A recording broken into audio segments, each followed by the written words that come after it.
Go. And then, yeah, so I'd love to kind of start it by just doing some brief introductions. So as we go around, if you wouldn't mind, kind of sharing maybe if you have a disability, what your disability is, injury level, how long you've been paddling in the water, and uh, yeah, let's start there. So, Looney, can we hand it off to you? Are you saying Lonnie? Lonnie, sorry. Yes. I get called Looney lots of time. No worries. My name's Lonnie Hominick. I am the head coach, executive director for ParaDragons USA, which is about a 2-year-old organization. And I think Diane, you want me to speak a little bit more, but I'll let everybody introduce themselves. Um, so I'll just leave it at that for now. Perfect. Thank I'm you. not a para, by the way, although our spectrum is very wide, both physically and cognitively. So I'm sure there have been times when people have questioned it, whether I am or not. Okay. Nonetheless, we're here to have some fun as well. Love it. Thank you. And let's popcorn it to Chase. Hey Chase, thanks for joining. Hey guys, thanks for the invitation to join today. My name's Chase Jones. I'm a C5 level quad. I broke my neck in a diving accident back in the summer of 2012.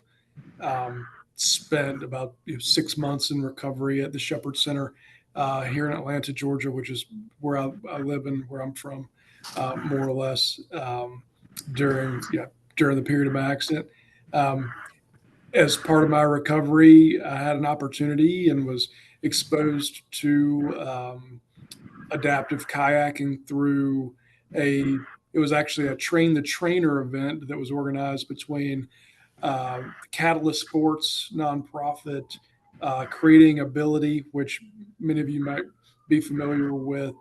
That's Kevin Carr. He produces a variety of adaptive paddling and kayaking equipment.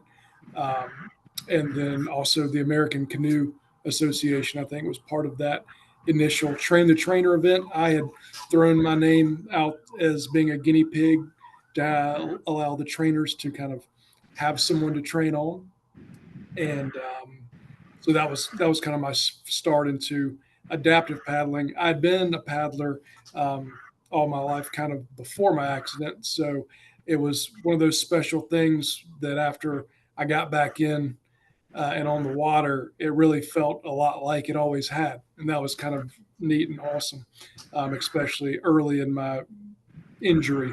Um, so that's just a little bit about me. Again, I was the beneficiary of a grant through Kelly Brush years ago. I think it was back in 2015.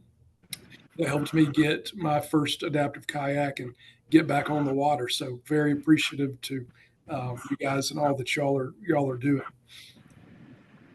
But, Thank you. mhm. Excited to have you. And where are you? So are you still in Atlanta?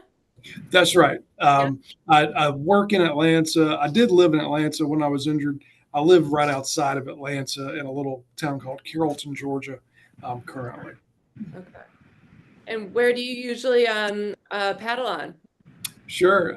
So I'm actually very fortunate that I have a kind of a small lake beside my home, which is like the first and foremost. Like get out there, do some laps, get some exercise in, but also enjoy going around here, mostly local in the Georgia, uh, West Georgia, Atlanta area. We've got several broad, wide, slow rivers that are good flat water paddling, and then so like the Chattahoochee, um, for instance, goes through Atlanta. We also have one in the West Georgia area called the Little Tallapoosa that's available that I get to utilize. And then a variety of other kind of man-made lakes here in Georgia. That's predominantly what we have uh, to paddle on otherwise. But always look for a good opportunity to travel and get to do a little bit of paddling. Last summer, I was able to travel out west and participate in a paddling event that Craig Hospital was hosting, along with the National Sports Center for the Disabled in Denver. So uh, that was a great one too. Exciting. Have you done many events like that? Many races? As far as like actual races, no true organized races. It's more of the recreational side Okay. of it. But I would be interested in, I guess that area. I just I haven't seen a whole lot necessarily in the quad field. I see a lot more on the para side. Yeah. It's actually competitive. Right. Well, thank you.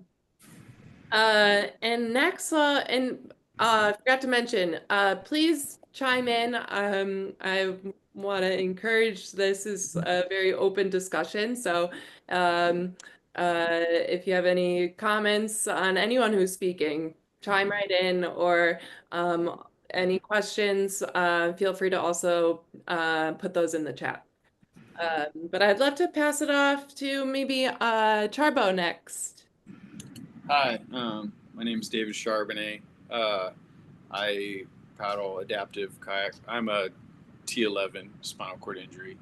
Um, I broke my back parachuting when I was in the military, and I got introduced to the sport kind of randomly. A friend of mine who's an ultra athlete who I went through SEAL training with um, wanted to do a long distance kayak race up in the Yukon that's uh, not for adapted athletes, but the race director said, No. oh, "Did you lose me for a second?" Oh, yep, you're back now. Okay, that was weird. Anyway, so I started training in kayak, doing that in the club that's down the hill from me, and here in San Diego. Then most of them are training in sprint kayak, so uh, I got kind of talked into trying that out. There's not a whole lot of athletes doing sprint kayak for para athletes, anyways. So um, I really enjoyed it. I just really enjoyed kayaking. It was a whole new level of exercise that I hadn't had access to since I'd been um, paralyzed, and it was just fun to be out in nature again. And so I also got to compete and I made it on the national team last year and got to go out to uh, Hungary and compete in the World Championships, which I got my butt kicked. But that was my first race, so but it was really cool, and to get to be part of it and be around not only the top para athletes in the world, but the top national team sprint kayak canoe athletes for the national teams as well, the able-bodied athletes. And that might be the only adaptive sport where it's like that, where you compete or you're all at the same event with the able-bodied athletes. So it was really, really a cool experience. And then this year we are looking ahead to actually in July we'll be doing the Yukon race. It's the Yukon 1000. It's a 1,000-mile race, so be praying for me.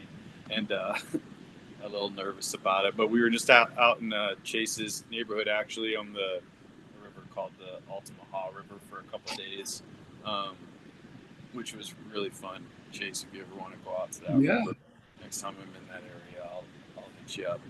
But please. yeah, it was really, really cool. So we did a couple days camping on the river and paddling. We did about 100 miles in 2.5 days, and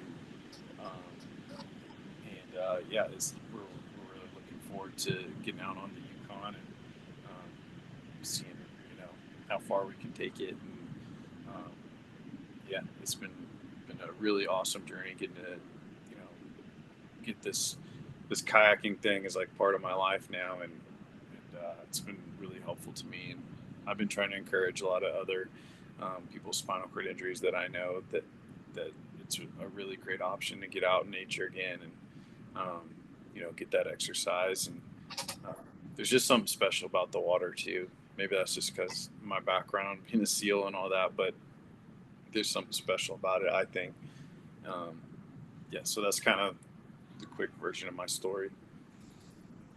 Thank you. And good luck. There's the upcoming race. Thank you. Who do you usually go out with? Other para athletes or uh able-bodied? Uh, Pretty much, well, actually, all completely able-bodied. I don't know of any other para athletes out here in San Diego. Um, well, I do know of one, but she's been. I've never actually met her in person. I've only talked to her on the phone. I guess she's had medical issues and not been able to get out on the water in the last couple of years. But um, yeah, it's been all able-bodied for this race in particular.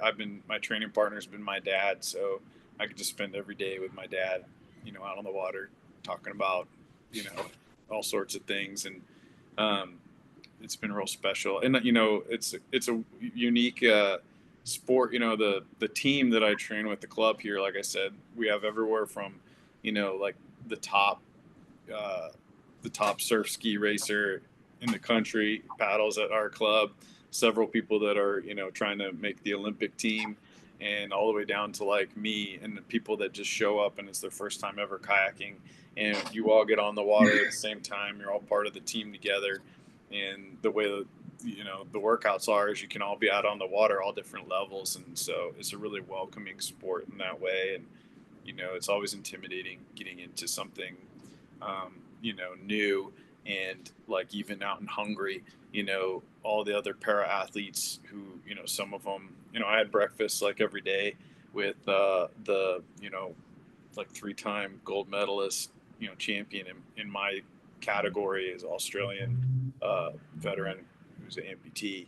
And, he just was very welcoming, would give any advice I asked. And, I just think that's really cool, like that's this very competitive environment, but very welcoming. And it's all about like bringing everybody up, so it's been a really special journey. The coach that I got in contact with, that got connected with, who has become one of my best friends, is a very special. I could tell he's like probably the most unique and special person on earth. Like he was an he came over here to San Diego on his honeymoon from Wales with his wife and just never left. Became a citizen, joined got a job at SeaWorld riding Shamu, and then like became an Olympian for the U.S. and just has lived this amazing life. And he's just an awesome guy. He also went out to the Altamaha and was paddled with us. So it's been like really cool to make these new friends and real special relationships that I'll cherish for the rest of my life. And you just never know like where life's going to take you. So I have everything I ever could have dreamed of in my life, relationship wise, and that I'm so thankful for. But this is not the route that I thought it was going to take. And I'm just in a season of gratitude right now, and trying to remember that next time something really terrible happens, is you just don't know what extreme goods can come from it, and to remember that, because hard things are always around the corner, right? So just to be ready to keep that good attitude, and that hang in there, that there's going to be a lot to be thankful for in the future. Well said. Yes, absolutely. Uh, let's pass it to David. Hey, David. Hi guys. Carbo, wow, you're amazing. You're ripped as I've ever seen a guy that's a para. It's AI. And Landon, I just want to say hi. I am a high fives athlete. Oh, congrats. I love that that's sitting right there. I don't know if I fit in this group. I'm a quad, but most people think I'm a para. So I'm C7 spinal cord injury incomplete. I was paralyzed mountain biking up in Vermont with some good friends. And I am kind of different story, I would think, than anyone. I am actually a director of aquatic invasive species program up in Vermont in the summer. So we have 12 volunteers that kayak around a 12-mile lake. We each do 1 mile segments. I do the whole lake. And we patrol for milfoil and zebra mussels and invasive species like that. Um, I don't want to go on too long, but kayaking is like my favorite sport. It's a sport where I can get out of my wheelchair for 4 or 5 hours, go into nature, go around, um, for, the entire day, see my friends, paddle with them, and yeah, I was very fortunate. My good friend owned a kayak shop and bike shop when I got hurt, and I tried out 12 different kayaks before I found my perfect kayak. So, um, as a quad, I used an elastic like abdomen belt to hold me into my seat, and that gives me extra um, stability. And then if I do flip the kayak, I just rip it off. But Vermont Adaptive took me kayaking about 2.5 months after I was injured, and I fell in love with it right away. And I can't say enough about it. And for the first 10 years of my injury, all my neighbors up at the lake would pick me up and take me out of my wheelchair, put me in my kayak, and drag me out in the water. And my 82-year-old neighbor across the lake, who was a Hewlett Packard engineer, designed a lift system for me during COVID. And all my neighbors contributed. So now I can independently go out onto my dock with a Hoyer lift strap, get out of my wheelchair, pull myself over, lower myself into my kayak, and go kayaking all day. And speaking of gratitude, Char, I'm so grateful every time I get in my kayak, and I'm out there so long, I forget I'm in a wheelchair. Like there's nothing like that I do where I actually go, oh my God, I am in a wheelchair. I'm out there for so long. I come around that corner, I'm like, oh yeah, I'm in a wheelchair. Like, wow. And then I have so much gratitude because of this contraption that my neighbors contributed and built. But it's like there's nothing in my life that does that. There's nothing in my life where I actually go, forget I'm in a wheelchair for a good chunk of the day. So I love kayaking. Um, I can't say enough about it, but I'm happy to be part of this group and learn to. I don't have enough stability really to do rivers like I would like, but we get some really large waves on the lake, and that's very exciting and challenging for me. So yeah, that's my story.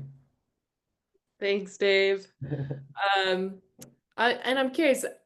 I kind of doubt this, just given how much you go out. But do you use any pontoons like at the end of your kayak? I don't. So it's a little risky. So Oh, I found that like a 12-footer was too long, a 10-footer was too short. I found just the perfect one. It's an 11, but I'm hyper intense, like making sure, especially when it gets rough out there.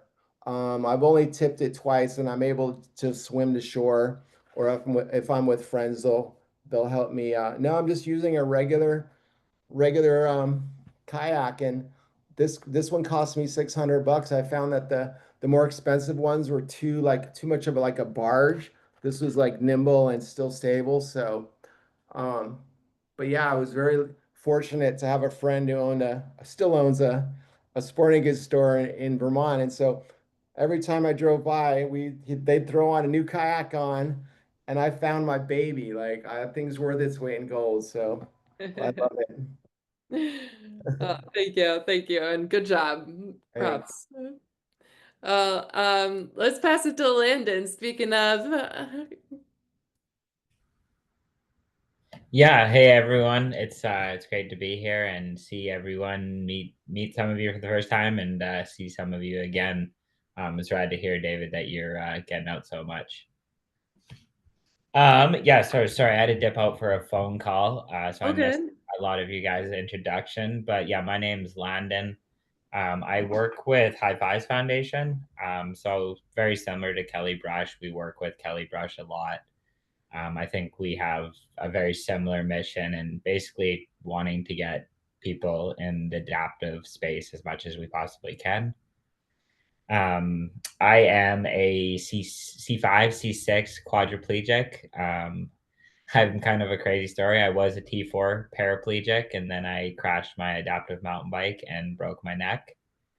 Um, and yeah, I'm excited to be here. I can't remember what the other question, if there was any other questions, but yeah, so I'll be attending these. Should be each new one and trying to share what you guys have created with what we have at High Fives and maybe some different athletes and just get more people out there if we can. Awesome. Thank you. And do you get on the water much? Not as much as I would like. I've gone out a couple times. I've done a lot of river rafting, and some whitewater. My brother's a raft guide. He spends all summer up in Alaska taking people on 2 week trips. Oh, sick. One of the last times I went, or the last time I went was with my brother, and he's not a guy to like start with training wheels and start like on the lake. We went in a tandem kayak right to the top and we flipped and it was super not fun, but that's the not the norm. Are you Oh, involved with much of the surfing stuff with High Fives? I am, yeah. I've done a lot of different trips with High Fives, and yeah, definitely involved with a lot of the planning of the surfing as well. Um, That looks super fun. That's something that I've like really wanted to get into, and I bought a wave ski. I just haven't gotten around to getting it out on the water oh, yet. you did, awesome. Where are you based out of? San Diego. San Diego. Okay, well, yeah, let's connect after this. If you, we got a couple of our watermen up in San Diego who would be keen to get you out if that interests you. I'd appreciate it a lot. Thank you. Yeah, absolutely. uh, and Scott, let's pass it to you. Thanks for joining us once again. So I'm Scott Porter, T4 Para in Orlando, Florida, and we're lucky to have slow-moving rivers, and in fact they get so slow that when they widen, people call them lakes. And then we have the old and new sinkholes that fill up, and that's another place to paddle. I also have enjoyed the Gulf. I've been in the Atlantic a few times, but it's just and there's people who love paddling in the Atlantic, but I don't.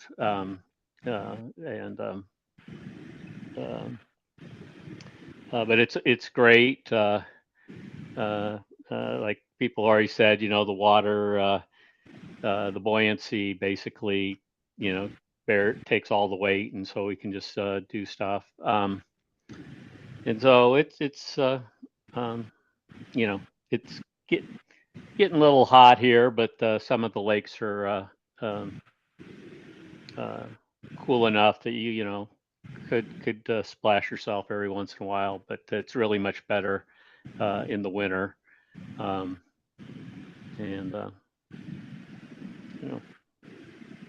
don't know what else to say. Oh, thank you. Thank you. Um, and let's pass it to Keenan. Are you there? Or Keelan, sorry. Yes, I'm here. I'm just getting ready to head to archery thing that's at 7. So Oh, congrats. Good for you. Uh, so I mean, I guess I'll turn my camera on and you guys will see me transfer into a car. Um, so I was uh involved in a car accident in September 23. So I'm extremely new to all of this. But I've been kayaking probably 3 or 4 times, and pre-accident, I used to fish from a kayak and goose hunt from a kayak. Um, so being new to everything, I'm excited to get back into it, you know? Absolutely. Um, Do you have any questions getting back into it for any of these experienced guys on the call? um, I mean, not really. I mean, I went to, they started me off with 2 pontoons, and I fought like hell to get them to take them off. And I've been kayaking without pontoons since, and I love it. Well, way to advocate for yourself and get those off.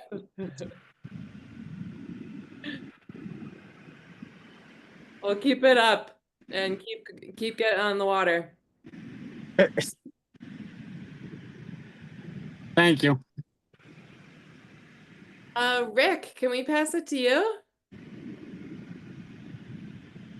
Yes, it's a pleasure meeting you, Diane. I am a below knee amputee, and about 3 years ago, I got introduced to the sport of dragon boat racing. We have a local support group for amputees here in Georgia, and someone came to our meeting and said, "Hey, I signed us all up for this team sport in dragon boat racing," and quite honestly, none of us knew what she was talking about. I thought it was somewhat of a corporate team building exercise, compete with other teams, corporate teams within the local area. Then I came out for a few practices and was introduced into the festival and found that it was very, very competitive. We, as a amputee boat, we were paddling 10-man boats, but we only had eight to fill the boat with amputees. And out of 50 teams, we finished, I think it was like third or fourth.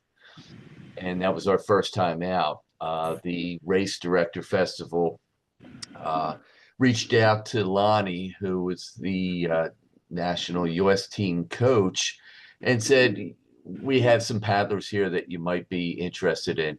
And again, I did not think that dragon boating was a competitive sport other than just getting together locally and paddling against other corporate teams and things like that. So it was mentioned about the US team, and in 2023, that was the cycle for the World Championships that were going to be held in Thailand.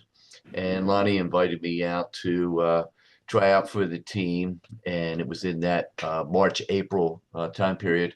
And I got the call later on, about a month later, that I made the US team. We went over to Thailand to compete, representing Team USA against several other countries. And again, within our sport, it's not just para athletes that are competing against other para athletes. We're competing side by side in other divisions with the under 18, under 24, Open Premier, Senior A, which is above 40, Senior B above 50, and Senior C above 60s. So I've been doing it for about 3 years now. And what I really enjoy about it is not only just the fact that after I got retired and I found a sport I can work with and get in shape with, but I feel that I'm a very competitive person, and getting into a dragon boat with other teammates, whether it's a 10-man boat or a 20-man boat, brings out the competitive juices. And as a team, we compete against those other boats there on the water. Really cool. Yeah, I'm gonna be honest, I don't know too much about dragon boat racing or the sport of it, really. Um, but it's We're always looking for paddlers. yeah. And where I forget if you said this, but where are you based out of? Oh, I'm based out of Georgia. I'm in Peachtree City, which is just south of Atlanta, just south of the Okay. airport. All right, Chase. I don't know. Maybe you need to pick up Dragon Boat racing. Where's Chase located? I'm in Carrollton, Georgia. So about an hour and 20 ish from you guys. I'm right on the Alabama border, Oh, just west of Atlanta. I'm very familiar All with right, good. Carrollton. Yeah. I've Yes. got I've got a brother in Fayetteville right beside you. So Okay, great. Yeah, we have a local team here in Peachtree City, up at Lake Ackworth, of course, up at Lake Lanier. There's yeah, also a team out of Stone Mountain area. So there's several teams interesting. within the Okay. Atlanta area. Well, I'll have to look into that all. That's great. Come on out and paddle and see if you like it. Absolutely. And we got the coach right here. Well, I'll pass it to you. He's always recruiting too.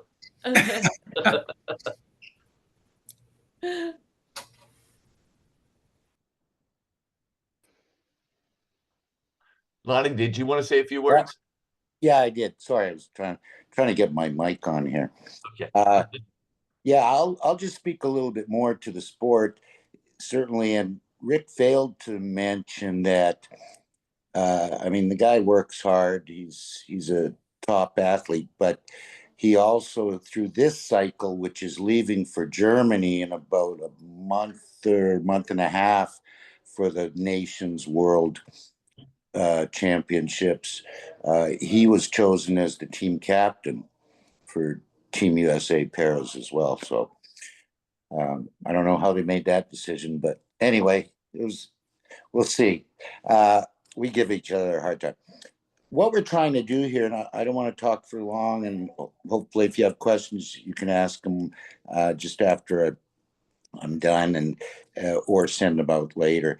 What we're trying to do here, dragon boating, as Rick said, it's a competitive sport. It's also it starts at the grassroots. I mean, because nobody knows much about it.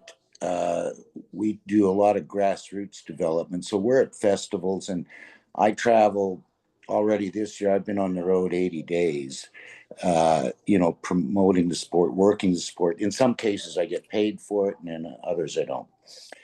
The para division was developed by the International Federation 4 or 5 years ago.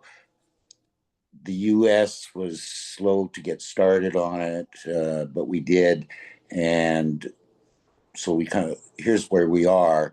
Uh, let's say 4 or 5 years later, we've been through two world cycles, or will have been through two world cycles, and we compete at what they call a club crew level as well, which is another world championship that's held in the off year, where specific members like Rick may take his team certainly to the U.S. Nationals this year in October at a Peachtree City. If they win there, they have a berth to go to. I think next year it's Taiwan is where the worlds are for the club crew, not the Nations Cup. From there, everything just trickles down. Like say, grassroots. I don't care where the dragon boats are. I'll be in Montgomery, Alabama this weekend.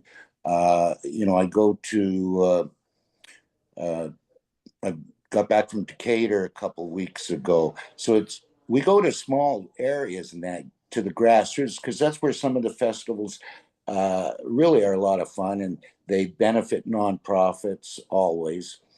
And from there, we started inserting the para division, trying to develop that within these community festivals.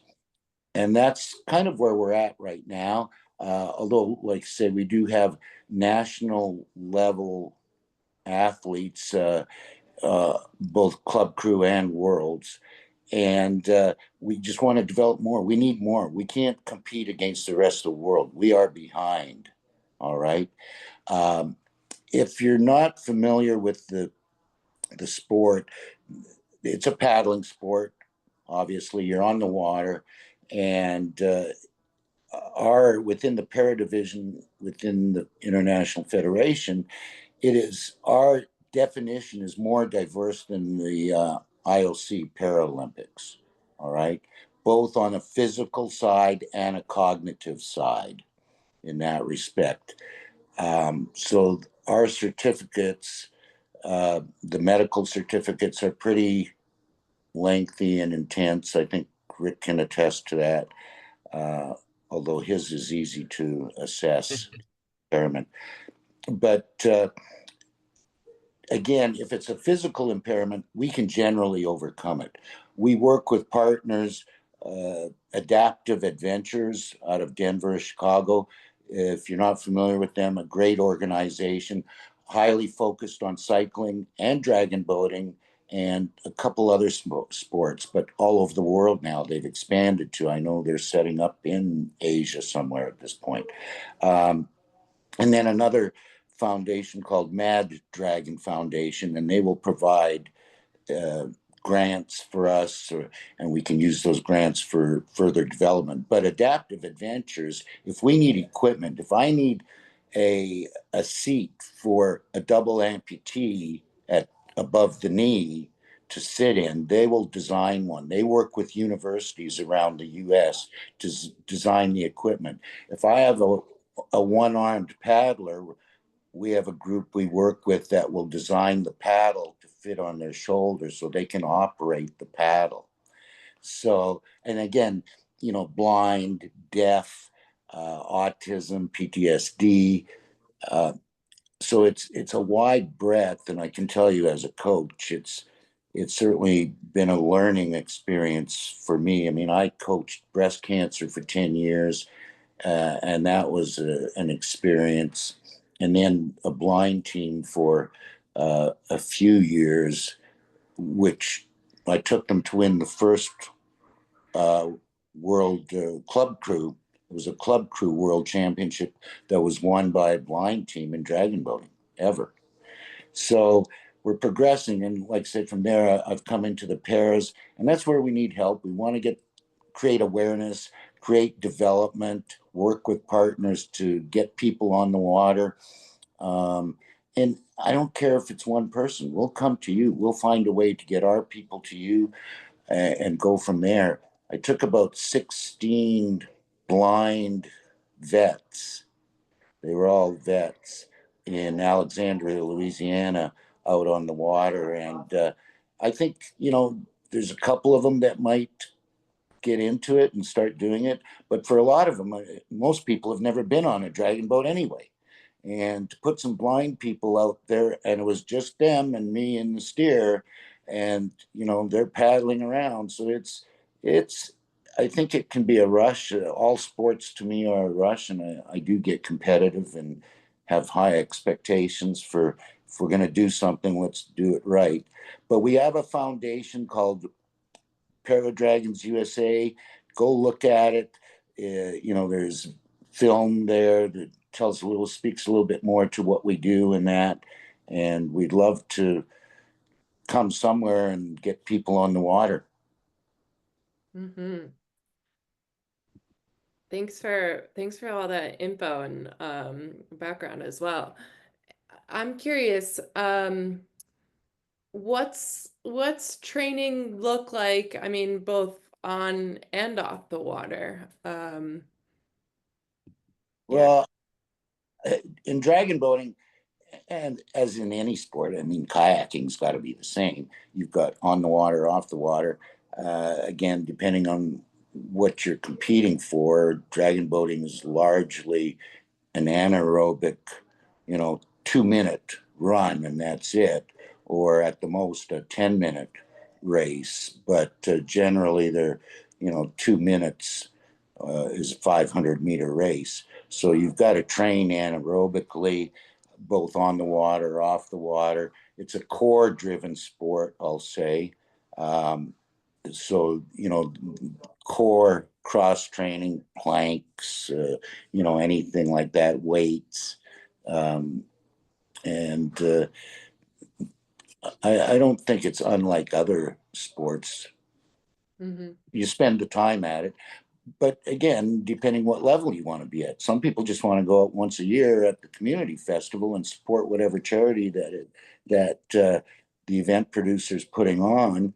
So it's always an individual decision, but it is a team sport. Mm-hmm.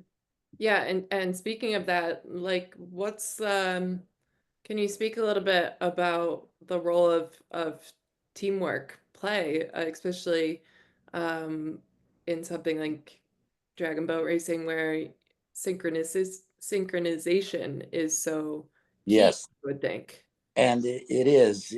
I can't. The only other sport, and I don't think it's a sport, but the only sort of activity that would come close to it in that sheer number. I mean, you can have, I guess, aquatic, the aquatic ballet people, uh, and but I don't know how many people there. I don't think they have 20 people there. And on a dragon boat, you have 20 people. So the only thing I put it to, having worked with the breast cancer survivors, I said, it's just the Rockettes on water, ladies. Let's go out and do it. You want to do the same thing at the same time, the same way.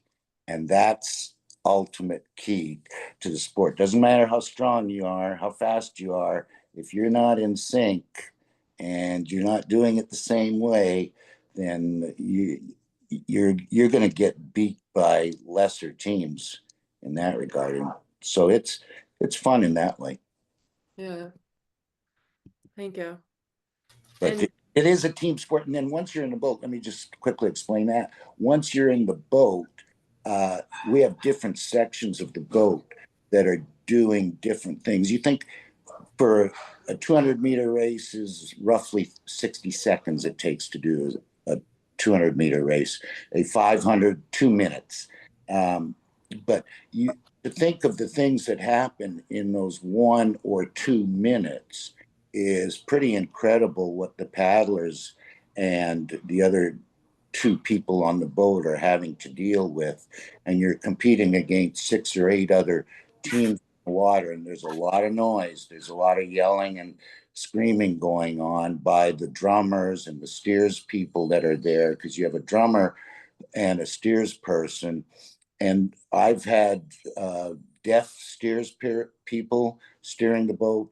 We have other para athletes on the drum seat as well. All our drummers have to know sign language. I mean, so they are drumming, they're signing at the same time. They're doing what we call a scan during the race, which takes about 8 seconds, where they're checking, they're just going down a checklist of things. Okay, are my two people in front, are they in sync? Then the rest of the boat in sync? What's my steer doing at the back? Who's around us? What other boats around us? Do we need to make a call for power or anything like that? There's a tremendous amount of activity that goes on during a race, and that's what makes it exciting. And the paddlers are grouped into 3 sections: the front end, which is setting the pace, how fast in stroke rate they're going; the engine room, who are the larger, heavier people that are providing the power; and then the end, what they call the rocket sometimes. The last 3 rows are, sort of lighter people as well, but they generally are the best paddlers on the boat, because the water is coming at them the fastest, and they got to stay in sync and still be able to pull something that's useful in terms of what they're pulling. So the entire boat then operates as one, but at different times they'll break up into different duties depending on what's happening on the race course. Are we being challenged by somebody else? And so it is a sport that technically is growing as well, and we're excited about that. And there's one other race they have, a 2K, which is dragon boating version of NASCAR. It's an oval race, and it's all out, and it's bump and grind at times. Not endorsed, but all us steers and other people, we know that it happens out there. Oops, sorry. So, any um, questions? I don't know if anybody had any questions. Yeah, any questions for, yeah, Dave. Hi, that sounds exciting. There's some dragon boating here in Boston, but I don't think it's adaptive. But I've seen it, and in Vermont they do it. It's pretty exciting. Do you have anyone? I'm like I said, a C7 quad that could be part of that. I have no zero legs, and I'm pretty much paralyzed from the chest down. Do you have anyone like that, or are they all paras and I and others? I don't know that, we have anybody within our current group like that. I don't believe so, David.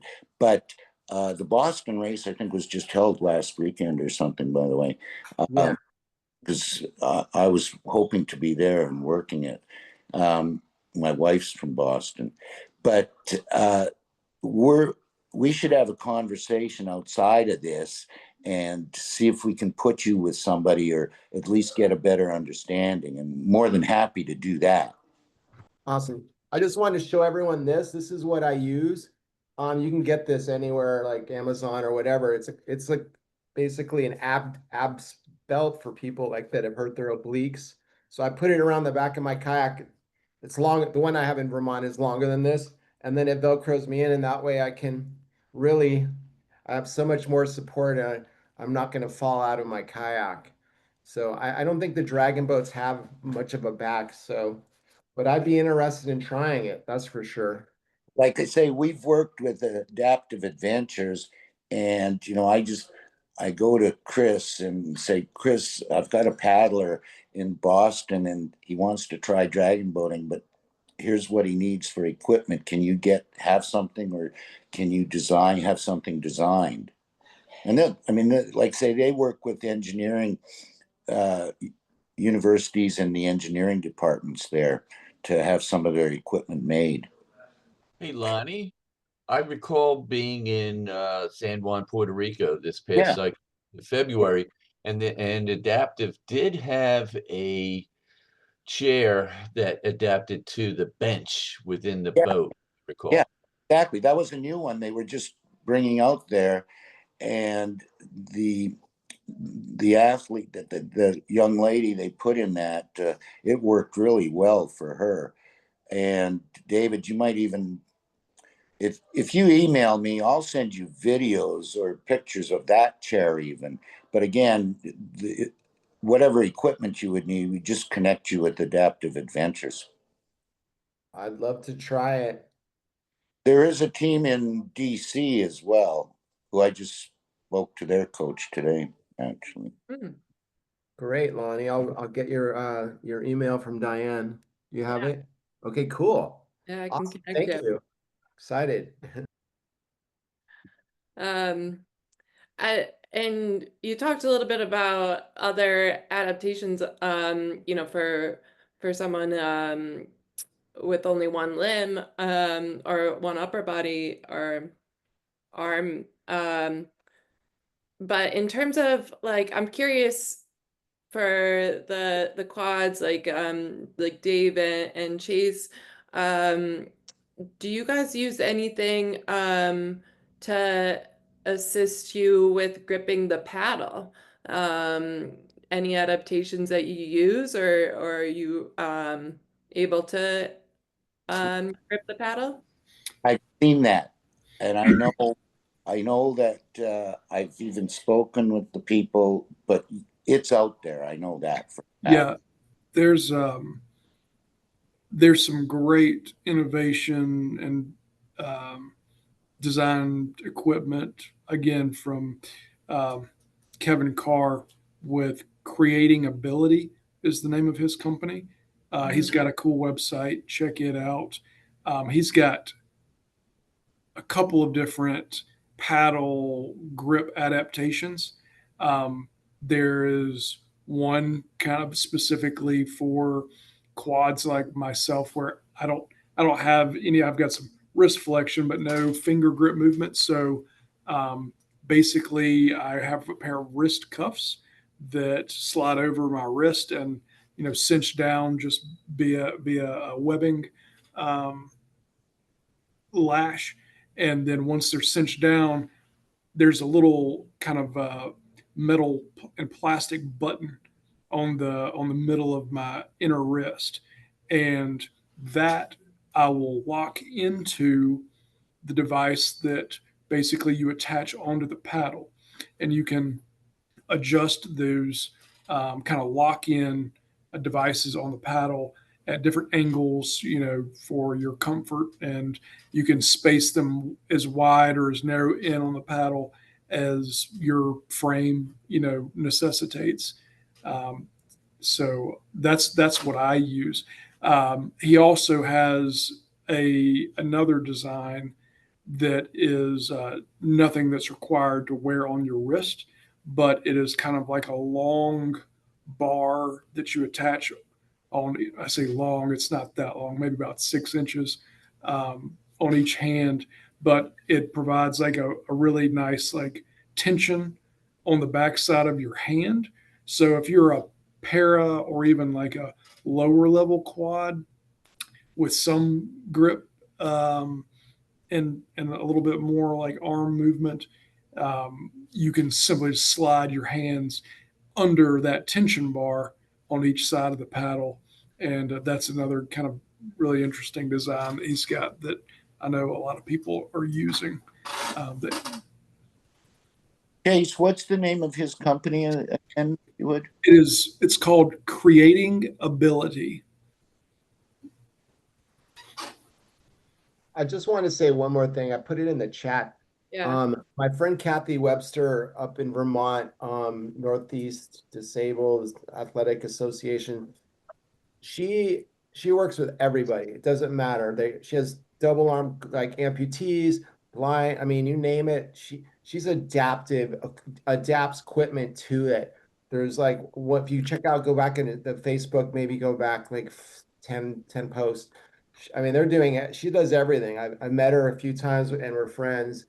She comes up to the lake a lot at times, and she has people that have no arms at all, but just a like partial one, and she's built things that they're able to actually kayak. People that are almost like C3s, but she's adaptive things and so on. So it'd be interesting if you are curious about that. A lot of what Chase is saying as well. There's some stuff like that as well, but she's not on Instagram, and but if you just kind of go through her Facebook page, check it out. It's pretty interesting. Uh, just as a another add-on, and it's another, I guess, product that Creating Ability, and I've shared their website link in the chat. Another thing that Kevin has designed, because quads like David and I, we do require that trunk support because we don't have our abs to and our core. We're paddling with just our shoulders basically, uh, and so I have a kayak that's outfitted with a adaptive seat pan, and it has a higher chair back with some lateral side supports on it, so that as I'm kind of tossing back and forth, I'm not really moving that far. Those lateral side supports kind of pinch in on me a little bit, and it really kind of just isolates the movement up top to my shoulders, and so I can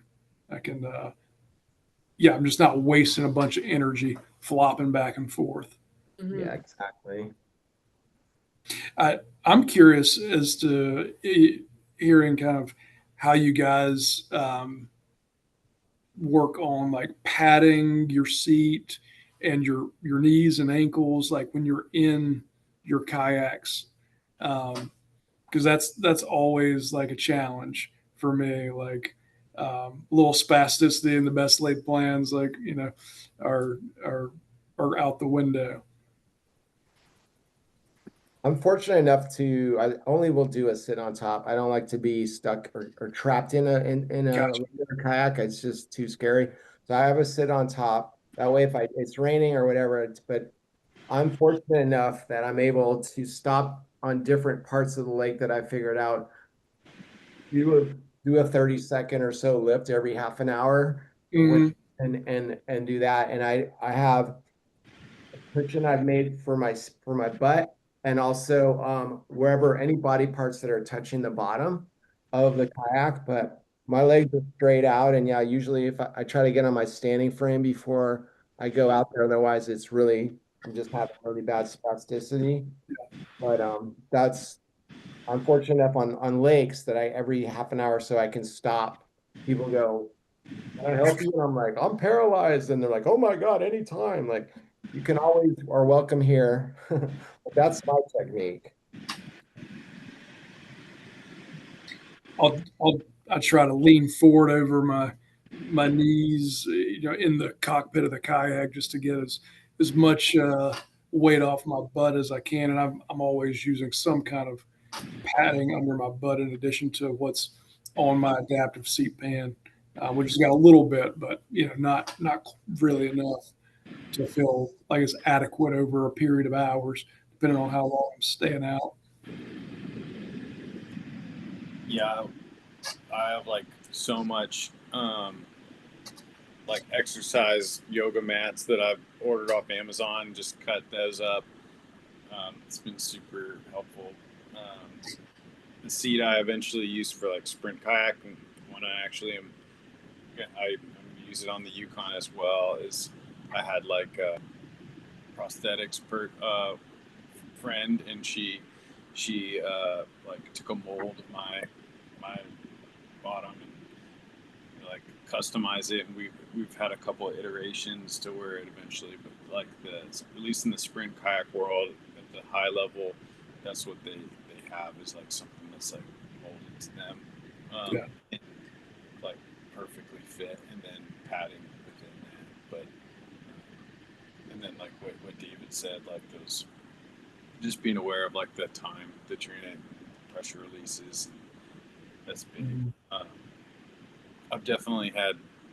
I don't really struggle with too much skin breakdown at all, but in the kayak, definitely had to like protect my feet. They're the ones that end up getting it the worst because they just like rub against the wherever they're at. So Yeah.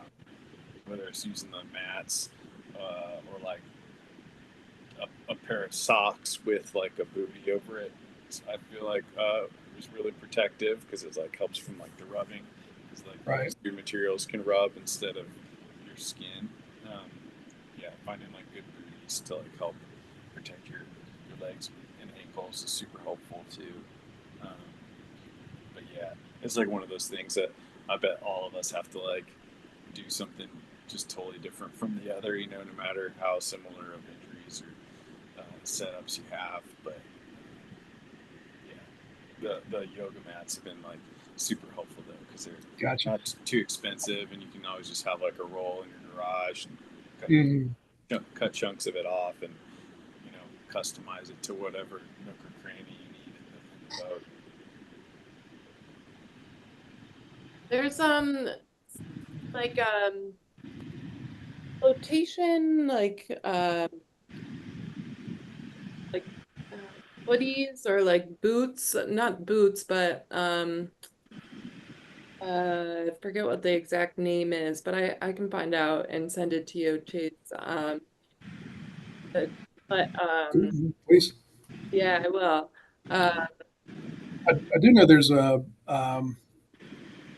think it's Jackson Kayak also makes it's almost like a styrofoam um, bean bag kind of like seat cushion called Sweet Cheeks Yeah, that like you can kind of mold to your bottom, and I guess it's like also like it's styrofoam, but it's also like air, and then you suck out the air, so it kind of perfectly molds to your bottom.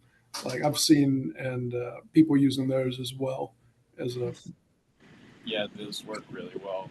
Um, if you can fit it, it's pretty big, so like mhm. I couldn't fit it within my like molded seat, Yeah, but if I were to sit in like a maybe a different kayak, it would be a really good option because yeah, it's like basically once you suck that air out, it's like it makes it goes down. rigid to a perfect molding of exactly Right.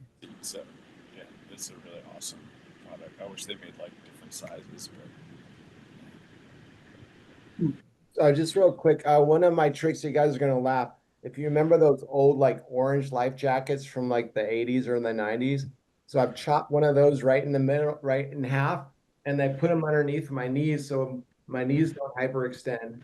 And then my foot pegs are just perfectly aligned, so I have nice straight legs, so that I have really good stability. Um, but yeah, I just cut one of those bad boys in half, and it just keeps my knees from being just slightly bent, but not very much. And also that it's not touching the bottom of my kayak for whatever so many hours. But what like you said, Jarbo, it's like everyone does whatever. Like I'm sure everyone does something a little different, but whatever works, right? Yeah, for sure. So this weekend I went out with Spalding Adaptive Sports, and they gave me a styrofoam block that was cut to the shape of a kayak, and they put that at my footbed. And I mean, I found that held my feet fairly. So today is Please. the day I've got.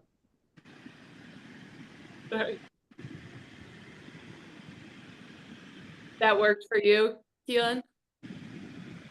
Yes. With a little knee bend, it kind of keeps your feet from riding back and forth. Because when I went out with my family, I tried to put them on the foot pegs, and they just kept sliding off. So I fought that for the hour that we were out, and I'm very interested in trying to bring a piece of styrofoam out next time and seeing if it continues to work. Sure. And Chase, it is called Happy Feet. Jackson Happy Feet foot bag. All right. I don't know if it would work for you, but check it out. Thanks. I'll check that out.